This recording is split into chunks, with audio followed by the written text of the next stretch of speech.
día, jóvenes. Estoy regrabando la clase, bueno, disculpándome primeramente por el audio de la clase previa. No me percaté muy bien a la hora de subirla. He hecho cambios en esta clase a fin de que sea un poco más entendible, más que todo en el orden de ideas.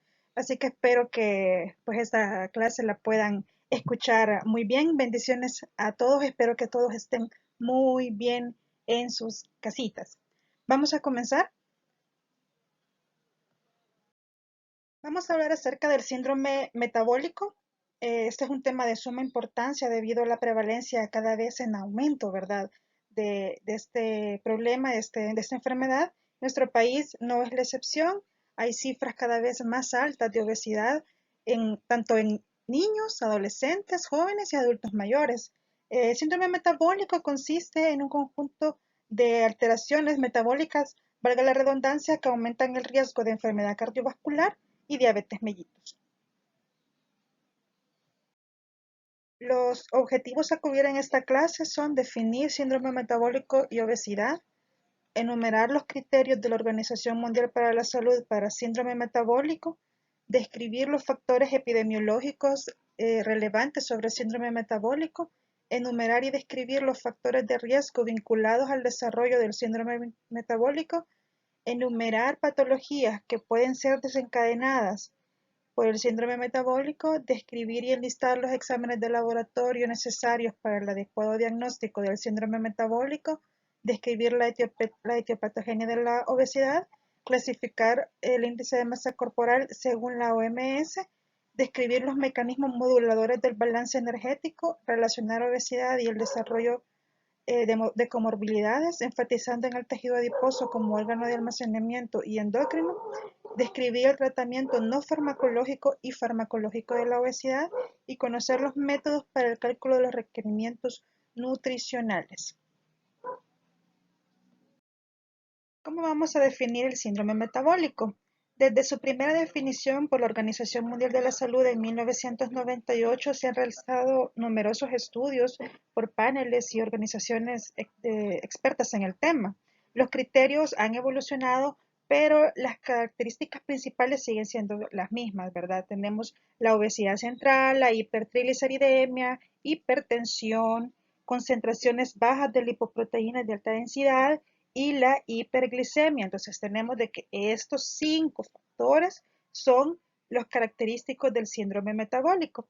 La definición que vamos a utilizar nosotros acá es la definición del Programa Nacional de Educación sobre el Colesterol en su panel de tratado de adultos 3, que fue modificado. Su última modificación fue en el año 2005. Este no establece parámetros requeridos, sino la coexistencia de 3 de los siguientes. 1. Circunferencia de cintura mayor o igual a 102 centímetros en el hombre o mayor o igual 94 centímetros en la mujer. Triglicéridos mayor de 150 miligramos de cilitro o tratamiento farmacológico específico para hipertrigliceridemia. También tenemos colesterol HDL menor de 40 miligramos de cilitro en el hombre y menor de 50 miligramos de cilitros en la mujer, o tratamiento farmacológico para nivel de colesterol HDL bajo. Presión arterial sistólica mayor o igual a 130 milímetros de mercurio o diastólica mayor o igual a 85 para ambos sexos, o tratamiento farmacológico específico para la hipertensión, además de glicemia en ayunas mayor o igual a 100 miligramos de cilitro o en tratamiento para hiperglicemia, ¿verdad? Enfatizar que es para el Programa Nacional de Educación sobre el Colesterol hacen falta solo tres nada más de los criterios para hacer un diagnóstico o definir en una persona síndrome metabólico.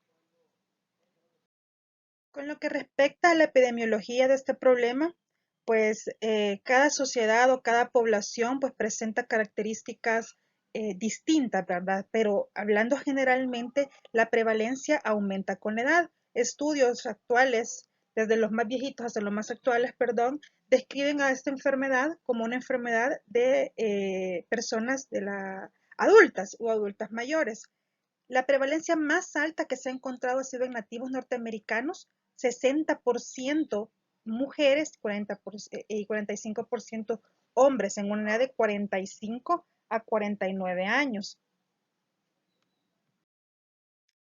En Estados Unidos, en un estudio que se realizó en una población sin diabetes, el síndrome metabólico se presentó en un 28% en varones y 30% en mujeres. Se observan con los datos anteriores, ¿verdad? Este es un problema que lo presenta en mayor prevalencia en las mujeres.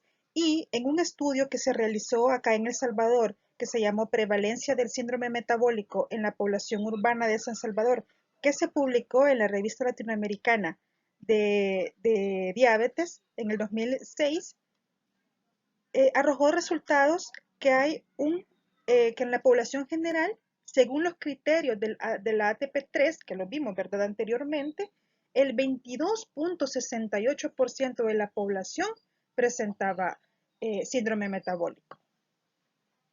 Podríamos decir, 22 de un 100% no es mucho, ¿verdad? Pero en realidad es una cantidad realmente elevada, porque ya veremos lo que esto implica, ¿verdad? Los riesgos a la salud a futuro y en el presente que esto implica.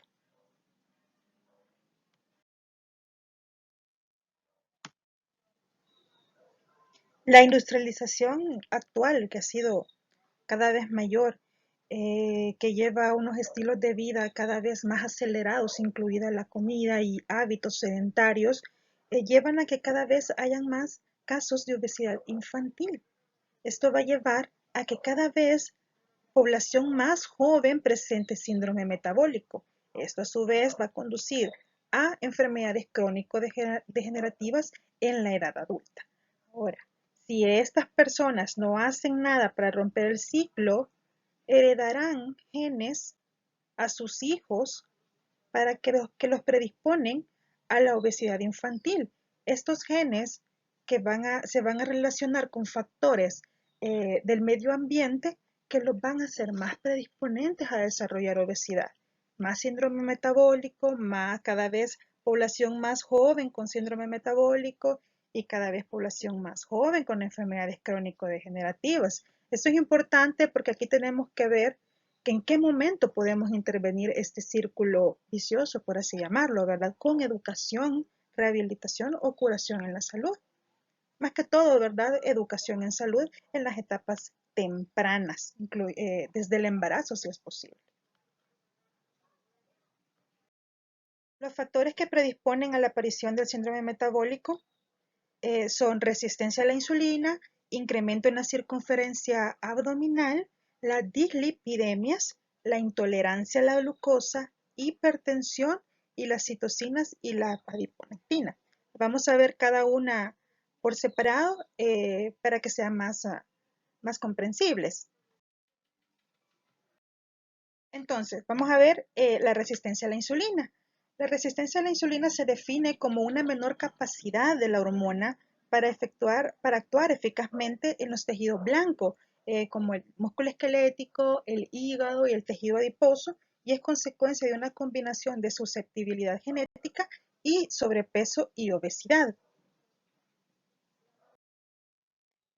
La resistencia a la insulina se va a dar por dos mecanismos. Uno, alteración del transporte de la glucosa y dos, una secreción o una síntesis inadecuada o anómala de las adiposinas en el tejido adiposo.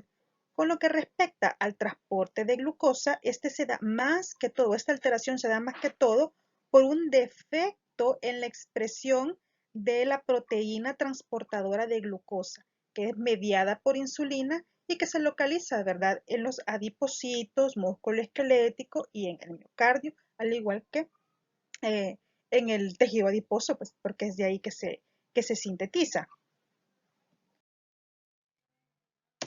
Entonces, tenemos que, antes que nada, hay que aclarar que para que estas alteraciones se den, tiene que haber una alteración del tejido adiposo, ya sea un aumento en su tamaño o un aumento en el número de adipocitos. Entonces, en condiciones normales, tenemos que la insulina, que es esta rojita de acá, se va a unir a su receptor, que es acá, y este va a estimular o aumentar la captación de glucosa por la insulina. Esto va a desencadenar todas las actividades metabólicas normales que se desprenden de esto, ¿verdad? Ahora, en el caso de que haya una alteración en la actividad del receptor de la insulina, va a haber un defecto también en la expresión del gen transportador de glucosa, disminuyendo la captación de glucosa por la insulina. Entonces, ¿qué vamos a tener como resultado? Que va a haber hiperinsulinemia, ¿verdad? Ya que no va a haber una captación de la insulina y va a haber un aumento de glucosa, una hiperglicemia, ya que no va a haber captación de glucosa en el intracelular. Entonces, ¿qué nos va a llevar? Resistencia a la insulina e hiperglicemia. El segundo mecanismo es por efecto de las adiposinas. Las adiposinas son proteínas producidas por el tejido adiposo que tienen influencia en la sensibilidad insulínica. Le vamos a recordar que en el paciente obeso, en el paciente con sobrepeso, va a haber una alteración o una síntesis eh, anómala de todas estas sustancias o estas proteínas. La leptina, por ejemplo, que de las principales, se sintetiza en el tejido adiposo y a mayor tejido adiposo, mayor leptina.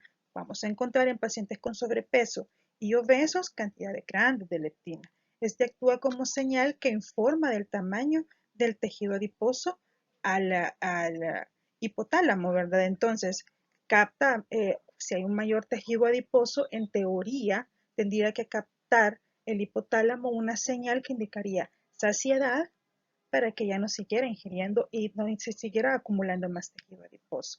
Ahora, si el cerebro captara menos cantidad de leptina, sí aumentaría el hambre para que tuvieran mayores requerimientos o el cuerpo tuviera mayores requerimientos y también disminuiría el gasto energético.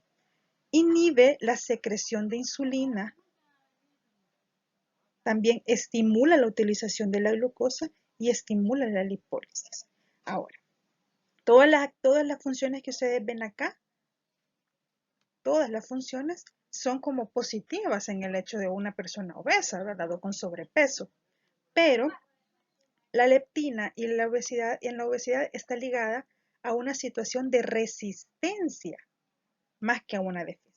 Esto quiere decir, en el paciente obeso, a pesar que tiene mayor leptina por su mayor tejido adiposo, va a ocurrir casi lo mismo que pasa con la insulina, ¿verdad? Va a adquirir una resistencia y ya no va a haber los efectos positivos que los tendría en una persona normal. Se dice de que no se han encontrado alteraciones en el gen de la leptina, que este es el gen de la leptina, en la mayoría de los casos de obesidad, ¿verdad? Por eso les decía de que la relación entre leptina y obesidad está ligada a una situación de resistencia más que a una deficiencia de esta. La adiponectina es estimulada por la insulina e inhibida por el factor de necrosis tumoral alfa. Incrementa la oxidación de ácidos grasos y suprime la secreción y señalización de macrófagos y células endoteliales, inhibiendo el proceso de adhesión celular. Estas últimas dos pues lo hacen con un efecto antiheterogéneo, ¿verdad? Lo que va a disminuir las capas ateroscleróticas en los vasos sanguíneos. Reduce la gluconeogénesis, eso quiere decir que también hay que ayudar a la resistencia a la insulina o la mejora, y sus niveles son inversamente proporcionados a la masa del tejido adiposo. Esto quiere decir que a niveles más altos de tejido adiposo, tamaños más grandes, va a haber menos adiposinas. Esto es lo que lo hace, ¿verdad?, de que los obesos tengan menor efecto de estos efectos positivos de la adiponectina. La resistina es otra adiposina que estimula la producción hepática de glucosa en ayuno. La bifatina, que la vamos a ver más adelante, que tiene efectos parecidos a la insulina hipoglicemiantes, pero también se va a ver afectados en el tejido adiposo. Otras adiposinas que secreta el tejido adiposo de forma anómala son los reactantes de fase aguda, como el factor de necrosis tumoral alfa y la interleucina 6, y el factor activador del plasminógeno.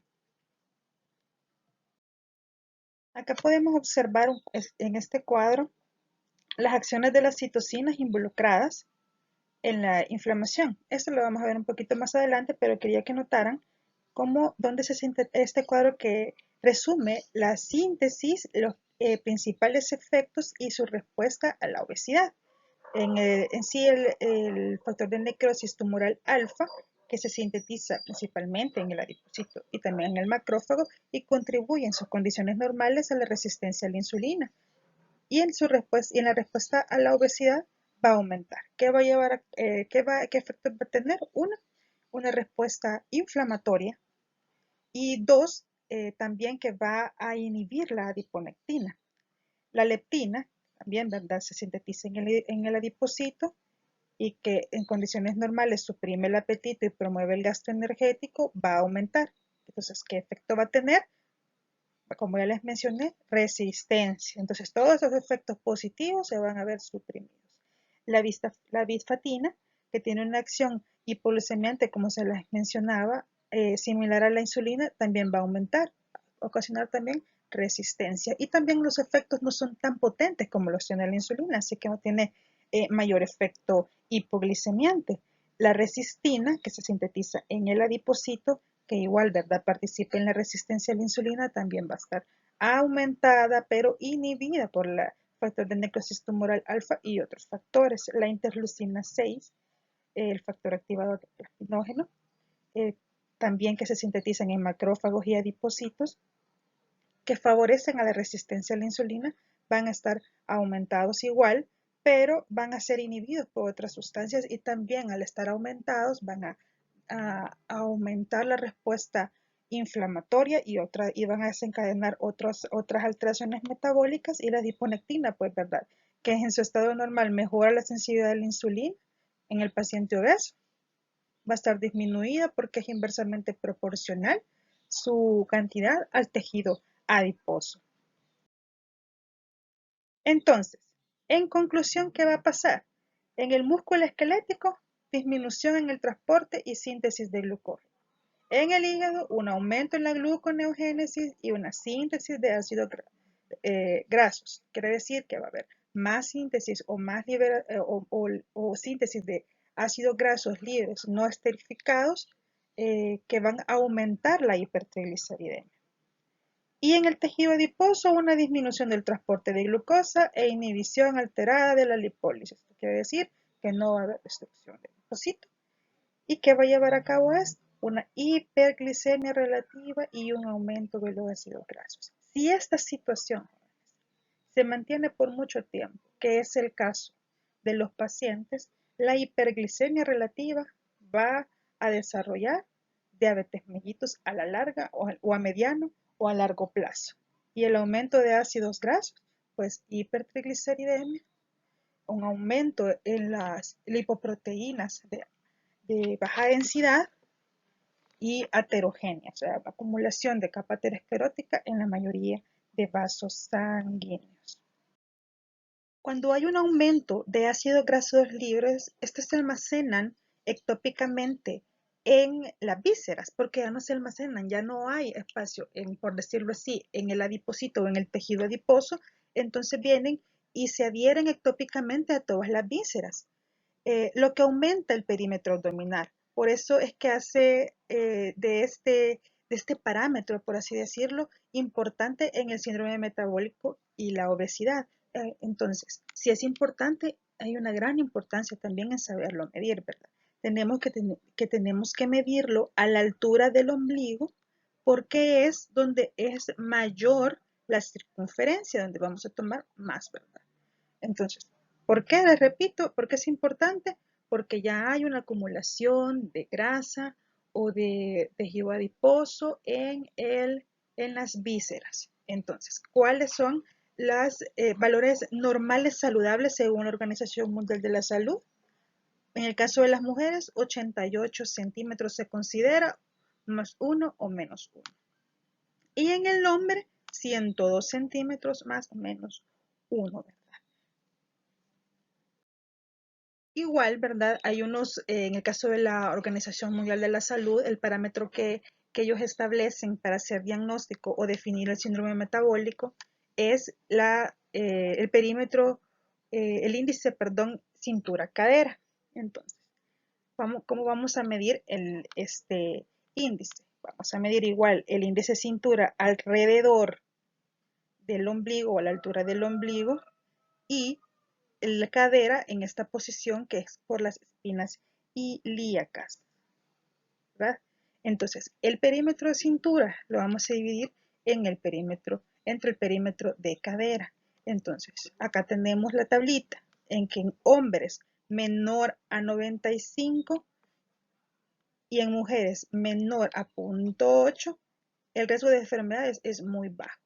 Si en cambio, de 0,96 a 0,99 en hombres y de 0,81 a 0,84 en mujeres, el riesgo de enfermedades es bajo, pero mayor a 1 en hombres y mayor a 0,85 en mujeres, nos da que el riesgo de presentar enfermedades cardiovasculares y metabólicas como la diabetes es alto.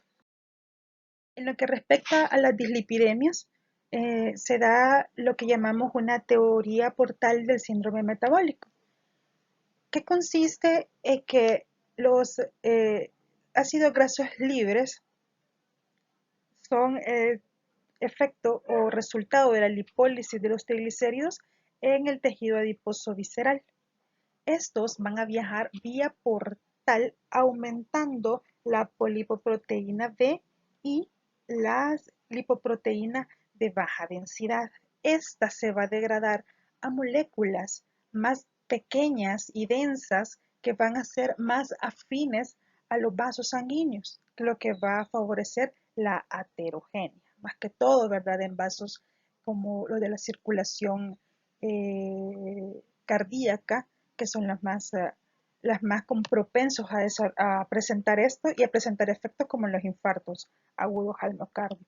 En el caso del músculo esquelético, los ácidos grasos libres van a causar una hiperglicemia, aumento en la secreción de insulina, acumulación del tejido de triglicéridos, perdón, en el hígado y músculo esquelético, además de una apoptosis de células beta pancreáticas que nos va a dar como resultado aún más aumento en la resistencia de insulina. También hay una disminución en el óxido nítrico endotelial por los mismos ácidos grasos libres que nos va a dar en la mayoría de ocasiones hipertensión arterial en algunas arritmias y también esta hiperinsulinemia va a producir retención de sodio y agua y activación del sistema nervioso simpático que también va a dar como resultado la hipertensión. Con lo que respecta a la intolerancia a la glucosa, se dice que es una forma de prediabetes en la que se tienen valores elevados en glucosa sin llegar a los valores de diabetes mellitus. La causa son defectos en la acción de la insulina en el síndrome metabólico que alteran la supresión de la producción de glucosa en el hígado y disminuyen la captación y el metabolismo de la glucosa en el músculo y tejido adiposo. Por eso es la importancia del seguimiento de pacientes con síndrome metabólico, ya que aunque algunos pacientes van a pasar toda su vida con intolerancia a la glucosa sin presentar diabetes mellitus, van a haber algunos que sí van a llegar a este punto. Por eso es de que el paciente con síndrome metabólico no solo hay que mantenerlo, ¿sí, verdad? Sino que educarlo y tratarlo para disminuir el riesgo de enfermedades a mediano y largo plazo como la diabetes y la hipertensión. Los criterios de la prediabetes o de intolerancia a la glucosa dados por la Asociación Americana de Diabetes, esta es la actualización de este año, en el 2020, es glucosa en ayuno de 100 a 125 miligramos decilitro o glucosa plasmática de 144 a 199 miligramos decilitro durante la prueba oral a la tolerancia a la glucosa, en la que se dan 75 gramos de glucosa, o una hemoglobina glucosilada de 5,7 a 6,4%.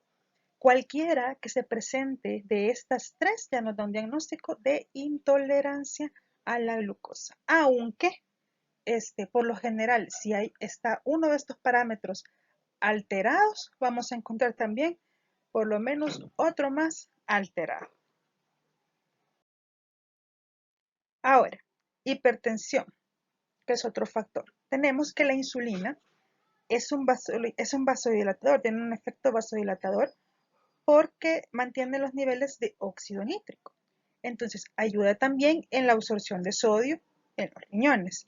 Cuando hay una resistencia a la insulina, este efecto vasodilatador se pierde. Entonces también va a haber una absorción de sodio aumentada en los vasos. Como ya no va a haber vasodilatación, pues por ende va a haber una vasoconstricción local y una disfunción endotelial. ¿Qué nos va a llevar? ¿Cuál va a ser el efecto de eso? Hipertensión arterial. ¿Por qué es importante esto? Porque la resistencia a la insulina, ¿verdad? Es la que lo está potenciando. Ahora, tenemos que tener en cuenta, muy en cuenta esto, que en el hecho de que haya resistencia a la insulina, va a haber efectos no solo en cuestiones metabólicas, hablando de obesidad o de resistencia o de diabetes, ¿verdad? Sino también otros efectos como la hipertensión. El síndrome metabólico y inflamación. Bueno, como vimos anteriormente, ¿verdad? En el caso de las citocinas, en la masa adiposa aumentada, los macrófagos son la fuente principal en el incremento de las citocinas proinflamatorias, como ya les habíamos visto, ¿verdad? La interleucina 1, 6, resistina, el factor de necrosis tumoral alfa y la proteína C reactiva. ¿Se recuerdan de todo esto, verdad? Son reactantes, más que todo la proteína C reactiva es un reactante de fase aguda en el proceso de inflamación. Aquí podemos observar el resumen de las adipoquinas, las adipocinas, su relación con la obesidad, su relación con la insulina, las patologías asociadas y su regulación en otras adipoquinas. Esto es verdad.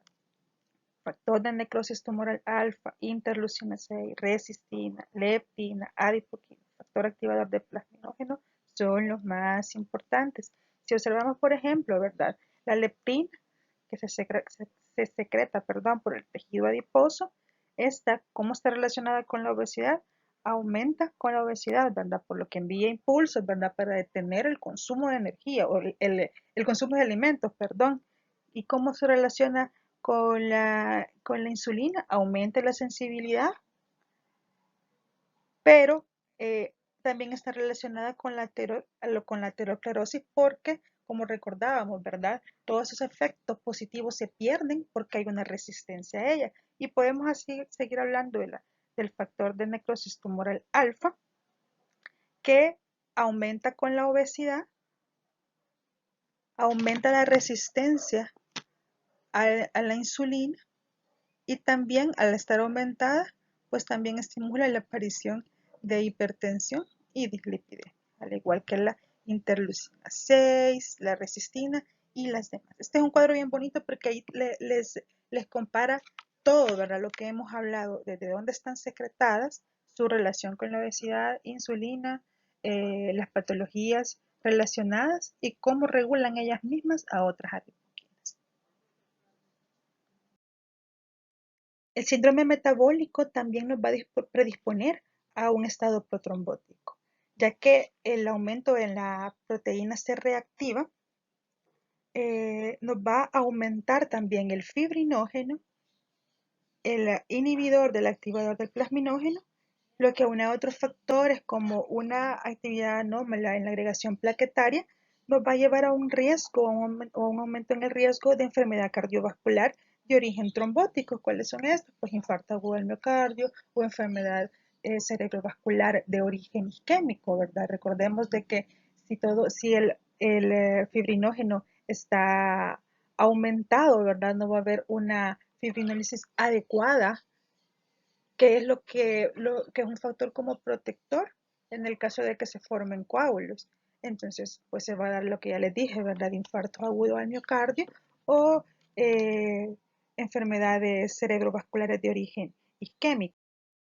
Para hacer una síntesis o un resumen de todos los efectos fisiopatológicos en el síndrome metabólico, tenemos que para que se dé va a haber un aumento tanto en el tamaño o en el número de adipocitos. Entonces, estos van a sintetizar en mayor número ácidos grasos libres que van a viajar a diferentes partes del cuerpo, ¿verdad? Entonces, en el hígado, ¿qué va a pasar? Va a aumentar la síntesis de glucosa. ¿Qué nos va a llevar esto? Resistencia a la insulina. También va a aumentar la síntesis de triglicéridos, aumentando las lipoproteínas de baja densidad, de baja densidad, perdón, pequeñas y densas, que ya les mencionaba, que son las que predisponen a la formación de capa aterosclerótica. Y con el aumento de la lipoproteína de baja densidad, va a disminuir también las lipoproteínas de alta densidad, lo que le llamamos el colesterol bueno, ¿verdad? También estos ácidos grasos libres van a viajar al músculo esquelético. ¿Qué van a hacer? Van a disminuir la captación de glucosa y van a aumentar los triglicéridos también en el músculo. Además, va a reducir más aún la adiponectina, ¿verdad? En el caso del páncreas, va a aumentar la secreción de insulina, o sea, más resistencia a la insulina. Pero acá también va a estimular el aumento de insulina va a estimular el sistema nervioso simpático. Además, va a estimular la síntesis de interleucina 6. ¿Qué va a pasar con esto? Lo que les mencionaba, en el endotelio vascular va a llevar a que la insulina pierda su efecto de vasodilatador, lo que nos va a llevar a una hipertensión. Ahora, también los ácidos grasos libres van a producir en el hígado un aumento en el fibrinógeno, que también aunado a la síntesis aumentada del factor activador de plasminógeno va a llevar a un estado protrombótico, además de que el aumento en la síntesis de todos los reactantes de fase aguda nos va a llevar a un estado de inflamación. Por lo que decimos que en el caso de la obesidad o en el síndrome metabólico, el caso del sobrepeso nos va a llevar a que estas personas tengan un estado de inflamación crónica. ¿Cuáles van a ser las manifestaciones clínicas? Casi nunca presenta síntomas, aparte que la persona pues percibe que tiene tanto sobrepeso u obesidad, ¿verdad?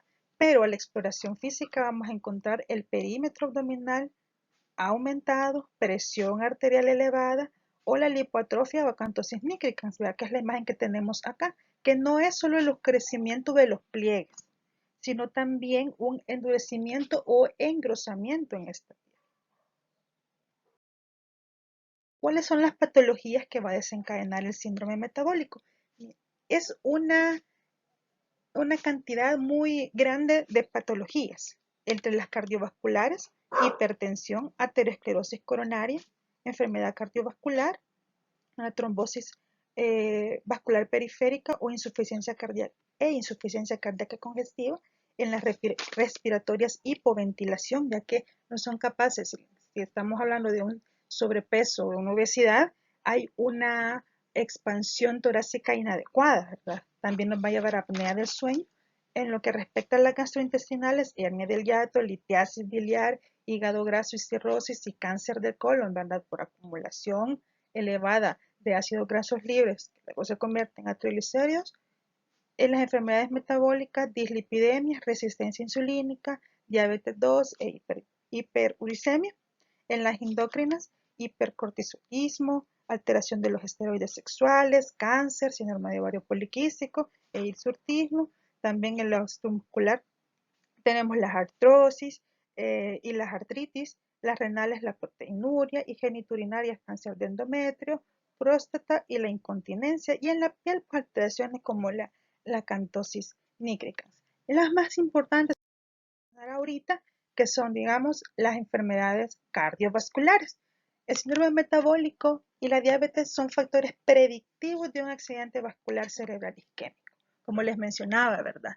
Esa capacidad o el estado que tenemos eh, protrombótico en el que hay una altísima probabilidad que se esté acumulando una capa aterosclerótica en los vasos, nos va a llevar a que sea un factor predictivo de accidente vascular cerebral isquémico. También un mayor riesgo en los pacientes con síndrome metabólico que entre los que tenían diabetes sola, o sea, no solo la diabetes en sí va a ser un factor predisponente, sino también es más todavía el síndrome metabólico en sí. Y la diferencia es amplia entre mujeres, ¿verdad? El 27% presentamos más las mujeres y el 5% los hombres.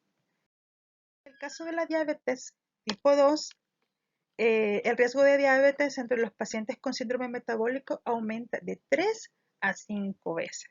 O sea que hay un mayor riesgo, 5 veces, de 3 a 5 veces mayor en un paciente que tenga síndrome metabólico a un paciente que no lo tenga. Y el riesgo de desarrollar diabetes 2 atribuible a la población era del 62% en varones y 47% en mujeres.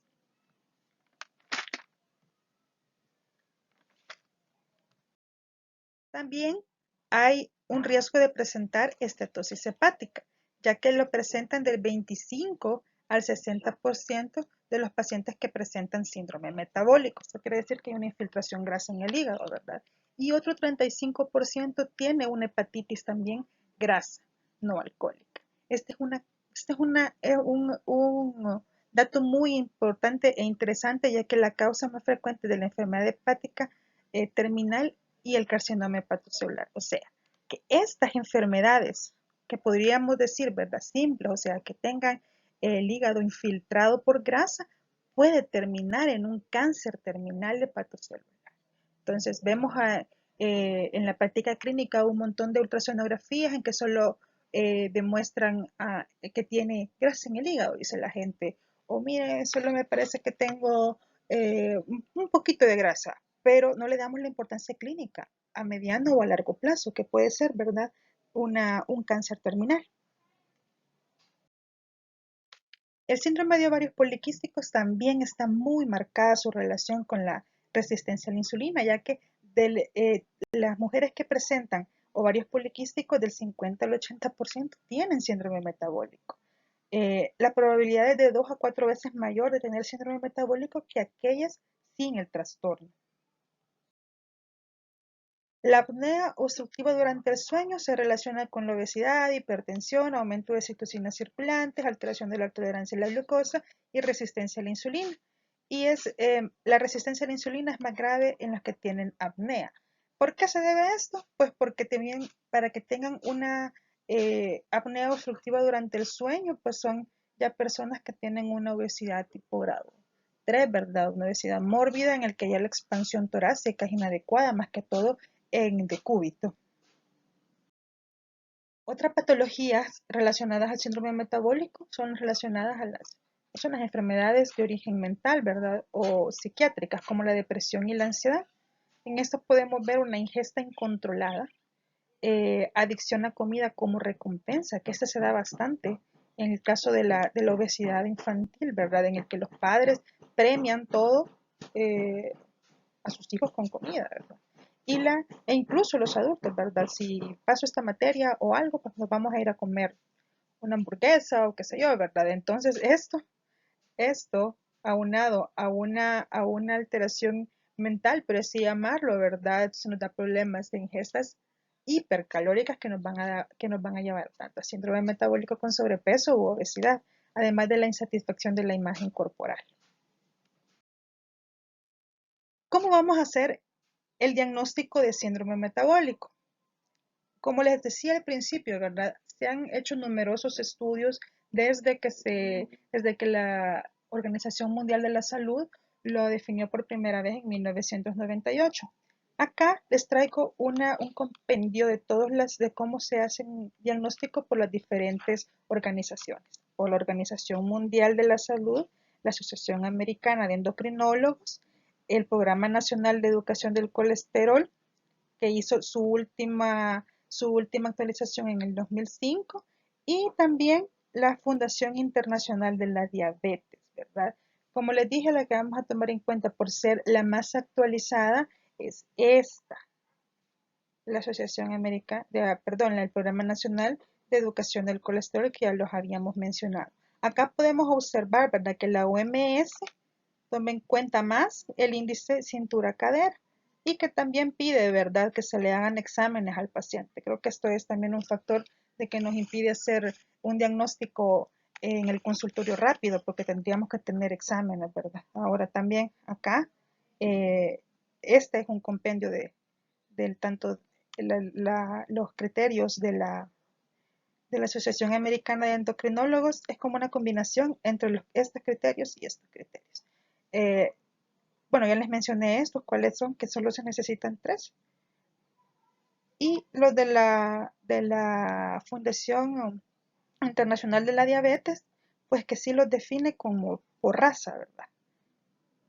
Y eso, y toma como un requerimiento la obesidad central y cualquiera de los otros dos criterios. Entonces son criterios más fáciles que los de la OMS, ya que tendríamos que tener un nivel de glucosa, ¿verdad? O sea, exámenes de laboratorio. En el año 2009, los representantes de la IDF, de la Asociación Americana del Corazón y de la guía ATP discutieron resolver la diferencia entre las definiciones y decidieron hacer como una combinación acerca de todos los criterios para sacar una armonización del síndrome metabólico.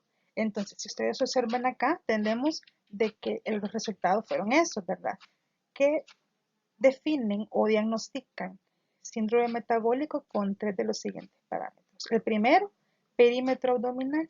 ¿Cuál es la diferencia entre los anteriores? Que estos los dividen, el perímetro abdominal, según grupo étnico. Acá estamos nosotros en Centroamérica, en que para varones mayor de 90 o igual a 90 centímetros y mujeres mayor a igual a 80 centímetros. Esto más nivel de triglicéridos en ayuno mayor de 150 miligramos o uso de un fármaco específico, HDL menor de 40 en varones y menor de 50 en mujeres o uso de fármaco específico, presión sanguínea sistólica mayor de 130 o diastólica mayor de 85 o uso de fármaco específico y glucosa plasmática en ayuno mayor de 100 o también o, un uso de fármaco específico, ¿verdad? La indicación alternativa, tratamiento farmacológico en cifras elevadas de glicemia. ¿Cuáles son los exámenes que vamos a mandar en el caso de sospechar, verdad? O tenemos así como la duda de que estemos frente a un caso de síndrome metabólico. Pues vamos a mandar a HDL, que acá están los valores normales, menor de 40 hay un riesgo de enfermedad cardiovascular, de 40 a 50 normal, y se dice que si está mayor de 60 tenemos un efecto protector contra enfermedades cardiovasculares.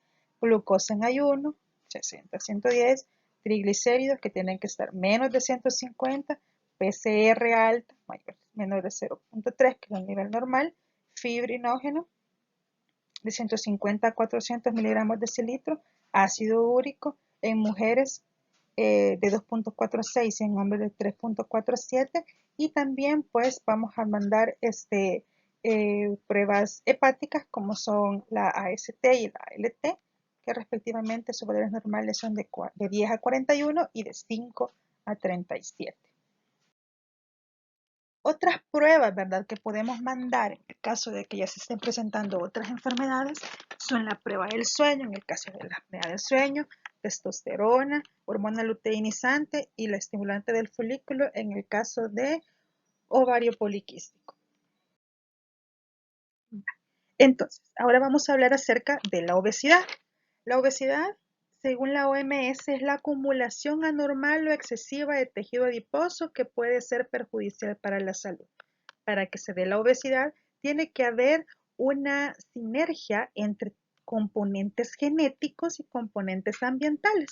En los componentes genéticos se han descubierto numerosos genes que pueden ser, que cuando están defectuosos nos pueden predisponer a la obesidad, pero solo el 5% de los casos de obesidad son monogenéticos, ¿verdad? Entonces, el 95% de los casos es porque hay un componente ambiental también, como son los hábitos sedentarios a la cabeza, ¿verdad?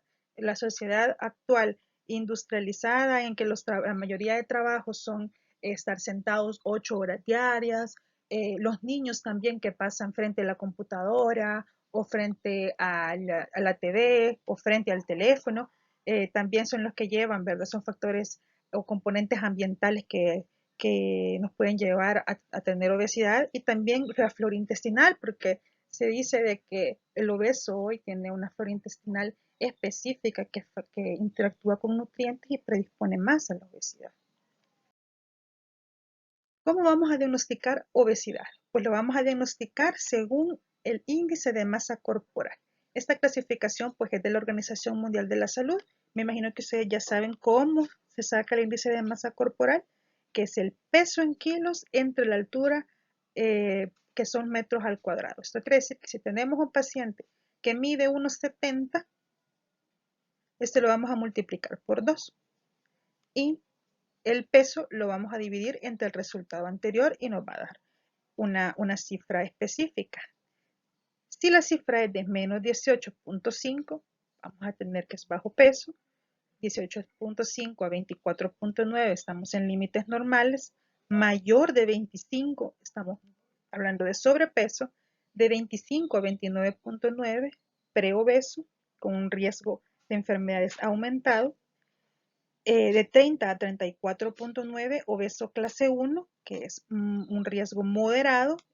Obeso clase 2 cuando tenemos 35 a 39.9 de índice de masa corporal, que es un riesgo elevado de enfermedades cardiovasculares.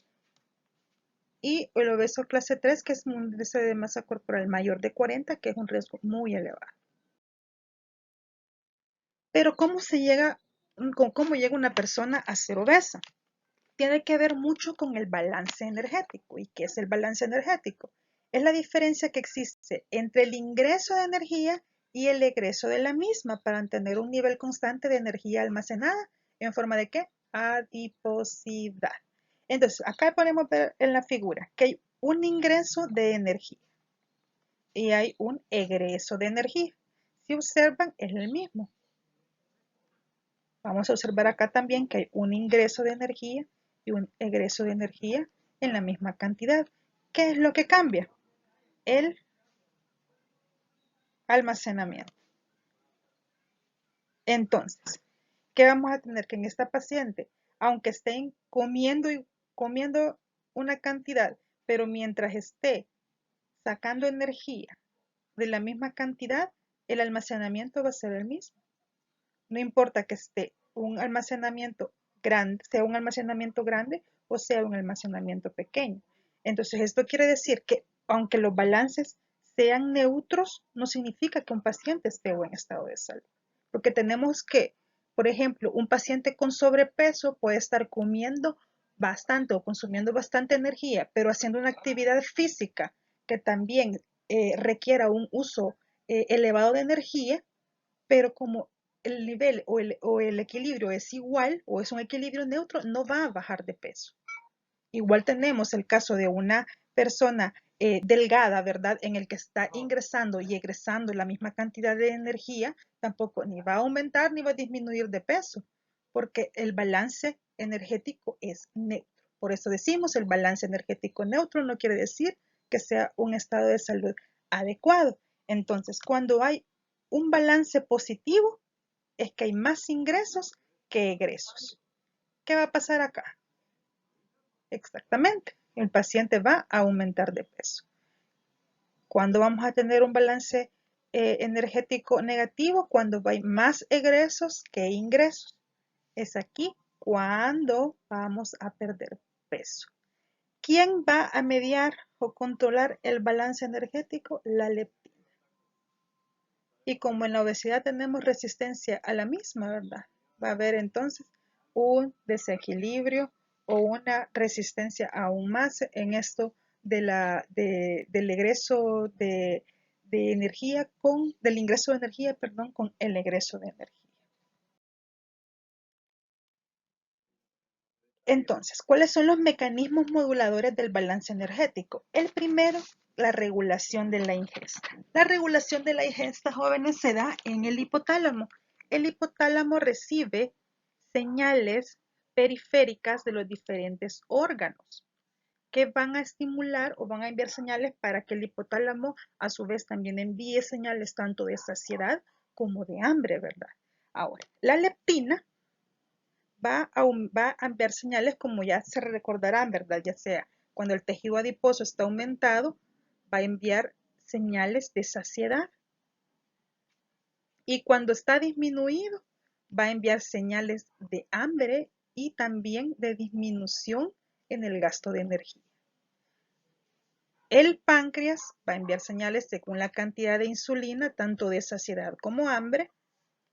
Las señales que va a enviar el tubo digestivo son por la grelina, el péptido y la colecistocinina, que en el caso de la colecistocinina, perdón, y el péptido ya van a enviar señales de disminución de la ingesta al estar aumentadas y en cambio la grelina aumento de la ingesta, porque esta aumenta cuando estamos en ayuno, pero disminuye a valores casi indetectables, por así decirlo, cuando ya hemos comido.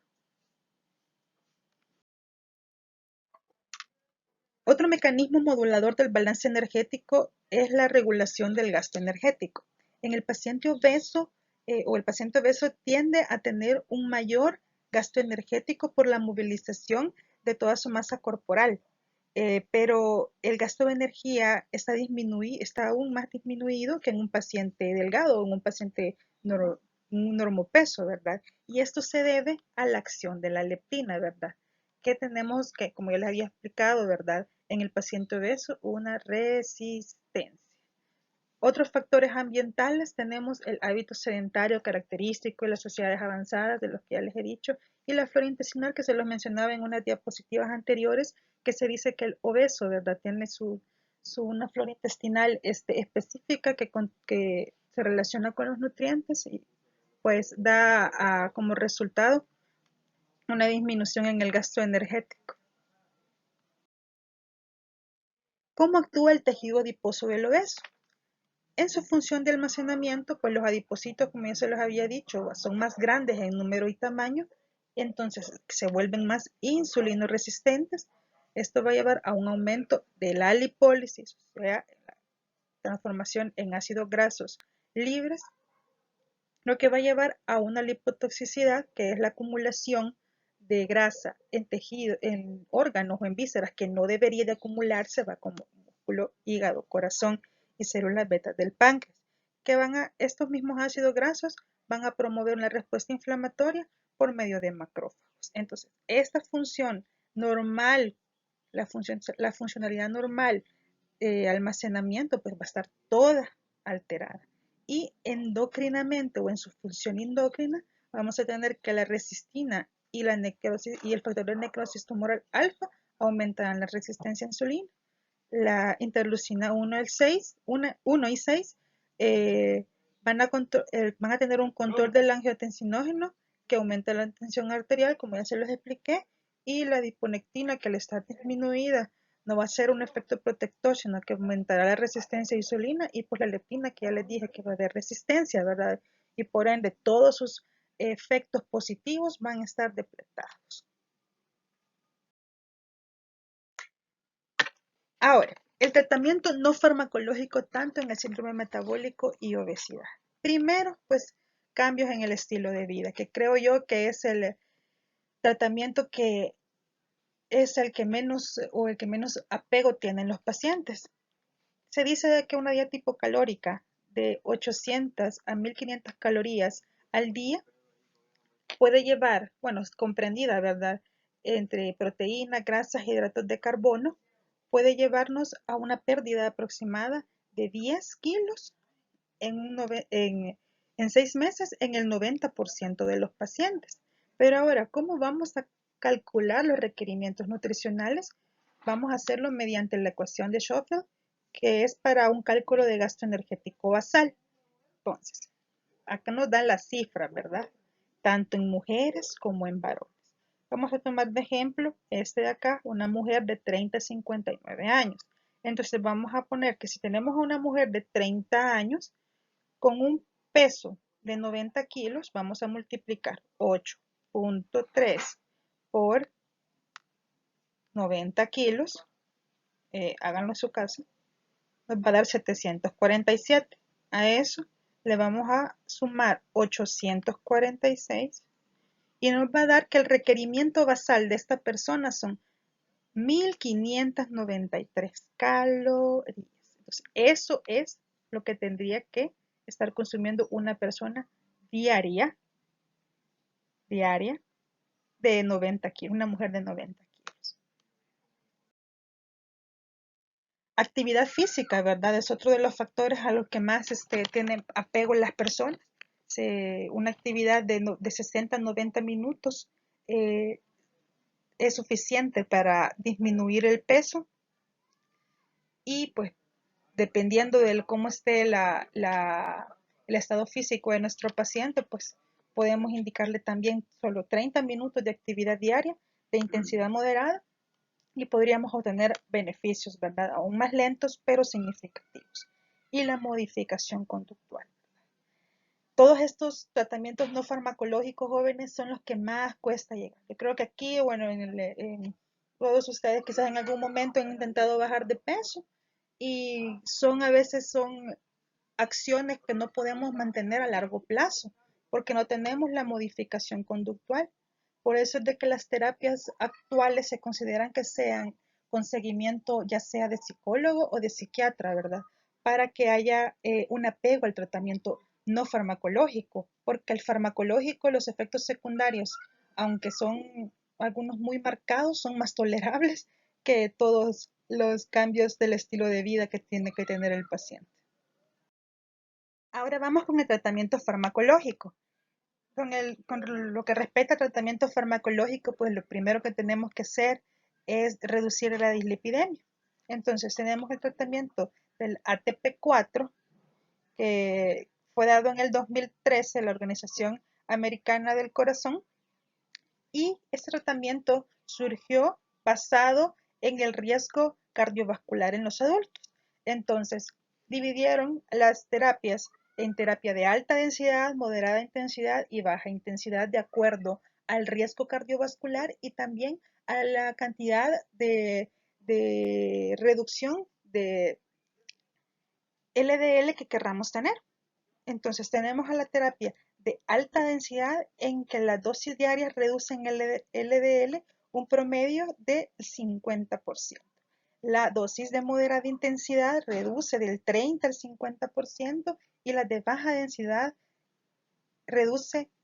intensidad, perdón, reduce menos del 30%. La terapia de alta densidad es la atorvastatina de 40 a 80 miligramos día, la rosuvastatina de 20 a 40 miligramos al día.